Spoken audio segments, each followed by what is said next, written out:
আচ্ছা, কখনো কি মনে হয়েছে যে গত বছর যে স্টকটা সবার সেরা ছিল সেটাই এই বছর সবচেয়ে খারাপ পারফর্ম করছে কেন? বাজারের এই অদ্ভুত ধাঁধার সমাধান নিয়েই আজকের এই পুরো আলোচনা। ব্যাপারটা অনেকটা ক্লাসের সেই ফার্স্ট বয়ের মতো, তাই না?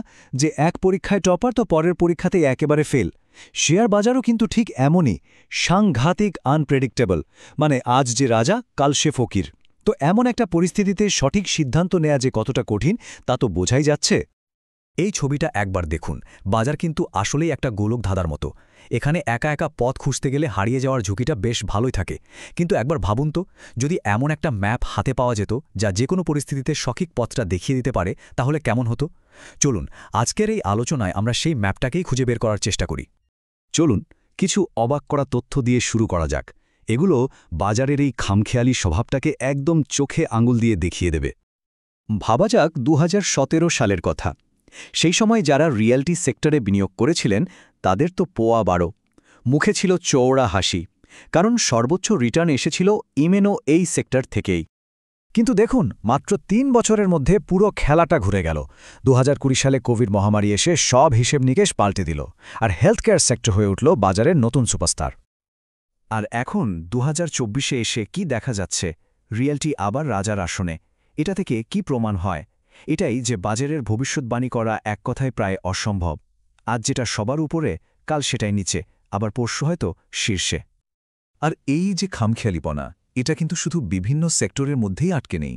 না, কোম্পানির সাইজের ক্ষেত্রেও একদম একই গল্প। এই টেবিলটার দিকে একবার তাকানো যাক। দেখুন, ২০২১-এ স্মল ক্যাপ মানে ছোট কোম্পানিগুলো রিটার্ন দিয়েছিল প্রায় ৬১%। দারুণ, তাই না? কিন্তু ঠিক তার পরের বছরই ২০২২-এ সেই রিটার্নটাই হয়ে গেল -4%। ভাবা যায়। আবার দেখুন, ২০২৩-এ মিড ক্যাপ মানে মাঝারি সাইজের কোম্পানিগুলো প্রায় ৪৫% রিটার্ন দিয়েছে। এখানে কি কোনো নির্দিষ্ট প্যাটার্ন খুঁজে বের করা সম্ভব? আমার তো মনে হয় প্রায় অসম্ভব। তো এমন একটা বিশৃঙ্খল পরিস্থিতিতে একজন অভিজ্ঞ ফান্ড ম্যানেজারের গুরুত্ব যে কতটা, তা বলাই বাহুল্য। আর ঠিক এখানেই আসে ফ্লেক্সি ক্যাপ ফান্ডের মতো একটা স্মার্ট সমাধানের প্রয়োজনীয়তা, যেটা এই কেয়স বা বিশৃঙ্খলাকে একটা দারুণ সুযোগে পরিণত করতে পারে। তাহলে প্রশ্ন হল, এই গোলকধাঁধা থেকে বেরোনোর উপায়টা কি? কিভাবে এই বিশৃঙ্খলাকে একটা সুযোগে বদলে ফেলা যায়? চলুন সেই পথটা এবার খুঁজে বের করা যায়।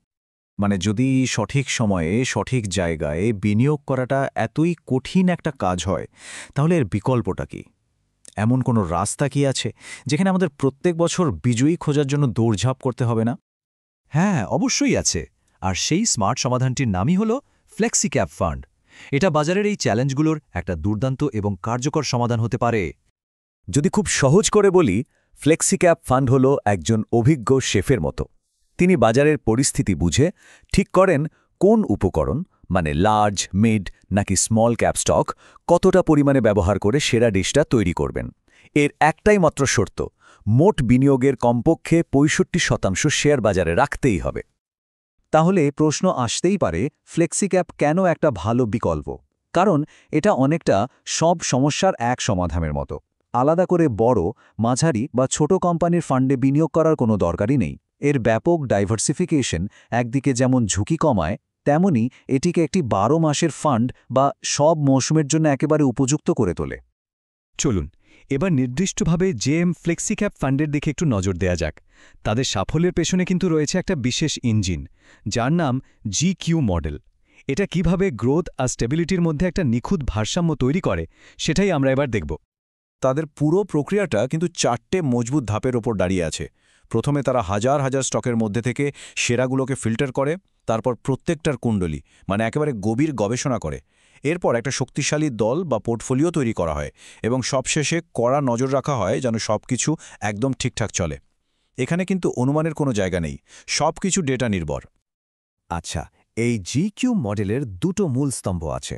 জি বা গ্রোথ অফ আর্নিংস হল অনেকটা গাড়ির অ্যাক্সেলারেটরের মতো, যা কোম্পানির ভবিষ্যতের গতির দিকে নজর রাখে। আর ইকিউ বা আর্নিংস কোয়ালিটি হল গাড়ির মজবুত কাঠামোর মতো, যা নিশ্চিত করে যে কোম্পানির ভিত্তিটা কতটা শক্তিশালী। যেমন তারা দেখে কোম্পানির ঋণের বোঝা বেশি কিনা বা নিজের টাকায় কতটা লাভ করতে পারছে। মানে গতি আর সুরক্ষা দুটোরই একটা অসাধারণ কম্বিনেশন। চলুন এবার থিওরি ছেড়ে বাস্তবে দেখা যাক এই ফান্ডের নমনীয় কৌশলটা আসলে কিভাবে কাজ করেছে। আমরা এখন ৩টি ভিন্ন সময়ের চিত্র দেখব। এটা হলো 2020 সালের মার্চের ছবি, যখন কোভিডের আতঙ্কে গোটা বাজার কাঁপছিল। তখন দেখুন ফান্ডটি একটা রক্ষণাত্মক অবস্থান নিয়েছিল, প্রায় 90% বিনিয়োগই রেখেছিল স্থিতিশীল লার্জ ক্যাপ স্টকগুলোতে, ঠিক যেমনটা ঝড়ের সময়ে বড় জাহাজে আশ্রয় নেওয়া হয়। এবার দেখুন সেপ্টেম্বর 2023-এর চিত্র। বাজার যখনই ঘুরে দাঁড়ানোর একটু ইঙ্গিত দিল, ফান্ডটিও সঙ্গে সঙ্গে তার গিয়ার বদলে ফেলল। লার্জ ক্যাপের বরাদ্দ কমিয়ে মিড আর স্মল ক্যাপে বিনিয়োগ বাড়ানো হলো, ঠিক যেন দৌড়ের জন্য প্রস্তুতি নেওয়া হচ্ছে। আর এটা হলো মার্চ 2024-এর একদম লেটেস্ট চিত্র। কি দেখা যাচ্ছে? ফান্ডটি এখনও একটা ভারসাম্যপূর্ণ আক্রমণাত্মক অবস্থান ধরে রেখেছে এবং ক্রমাগত বাজারের পালস বুঝে নিজেকে মানিয়ে নিচ্ছে।